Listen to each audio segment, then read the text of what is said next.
Hi there, Eric Bakker again with another frequently asked question on yeast infection. This is FAQ number 40. How much is all this going to cost me? If I need to buy your dietary supplements, I've spent a small fortune already on supplements and a lot of money on practitioners and various pills and potions over the years, and it's got me nowhere.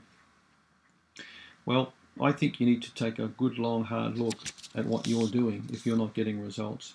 It's easy to blame people when in fact you may not really be doing things properly yourself. Supplements do work, but they'll only aid and assist you, in particular when you're on the right track with your diet and lifestyle. So if you're doing everything right, and particularly if you follow a lot of my advice in my book Candida, and you're still not getting the results, there's something you're doing that's not right, or there's a block. There's an impediment to your cure, and you can read about that in my book as well in chapter 7 right at the end.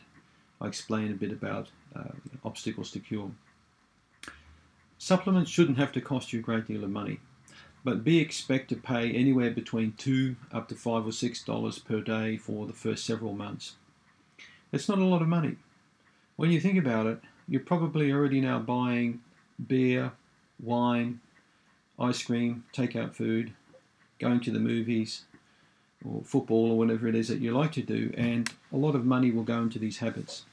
So sometimes just by cutting back on these habits and investing a little bit of money into a high quality product can turn you right around. I've often found also that the discontinuation of these habits can also help to prevent many chronic diseases down the track. So, and the fact is that many people spend a lot of money and more money on their health in the last 3 months of their life than they do all their life. And often then it's too late to turn things around. So preventative medicine is the best medicine. So small amount of supplement taking for a prolonged period of time to aid in your recovery, along with the correction on dietary and lifestyle habits, will get you back on track. It's not a matter of looking at how much things cost. It's really looking at the effects and the result you're going to get from what you do.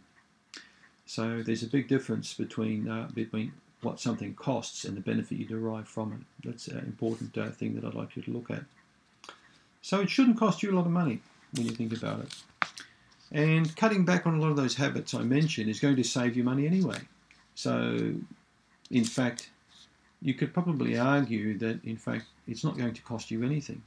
It's going to save you money, particularly long term with your health. And that's a very important consideration for you to make. So I hope that answers your question.